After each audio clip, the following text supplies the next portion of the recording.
Hello. Our first film today is Going Steady, directed by Arlo Harshenstein. This film is a sort of cinematic Bildungsroman, a coming-of-age story about a young man finding love and finding himself in the early to mid-1990s.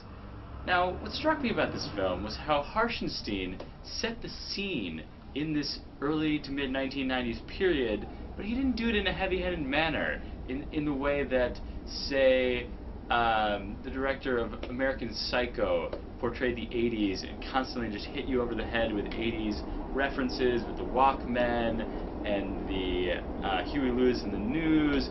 It was just a little much, and the way that Paul Thomas Anderson, made Boogie Nights almost more about the 70s than about the characters. You got the big hairstyles, the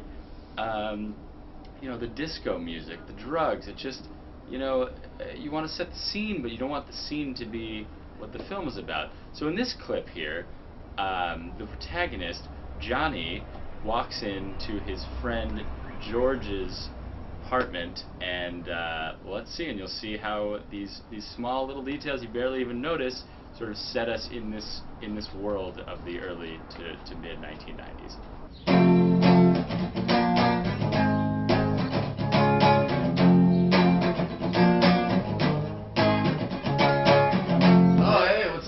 Hey man, rad tune. Thanks. Hey, it's pretty good weather we're having today, eh, Johnny? Considering this is Seattle. Yeah, man, especially with El Nino and all that shit. Yeah, man, I've really been, thinking a lot about things. Yeah, like about the future and band and shit, yeah. Well, that stuff a little bit, but mostly I've just been really worried about, like, the way Janet Reno handled that whole situation down in Waco. I mean, I think she really should have been more involved in the planning, and maybe things would have gone differently. Yeah, man, I feel you on that.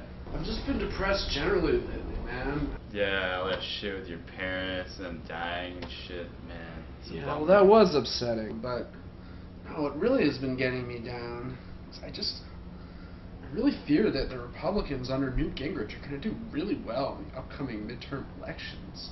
And look, I'll tell you what, that just does not bode well for the future of the Clinton administration.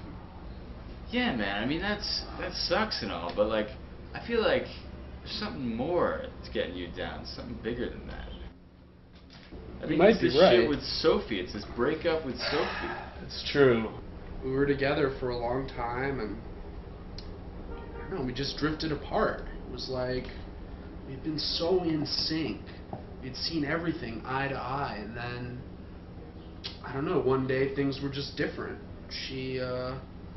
Her worldview changed in ways that I just couldn't understand. And I mean, as strange as it is to say, the defining moment for me was the Lillehammer Olympics. And she wanted to watch every minute of that Nancy Kerrigan, Tanya Harding showdown. And it was, I don't know, it was just too much for me to take. I mean, come on, AIDS is on the rampage. I mean, the Israeli-Palestinian conflict still needs to be resolved. I mean, Arafat and Rabin are out there just waiting for our leadership, and yet all she wants to think about is ice skating.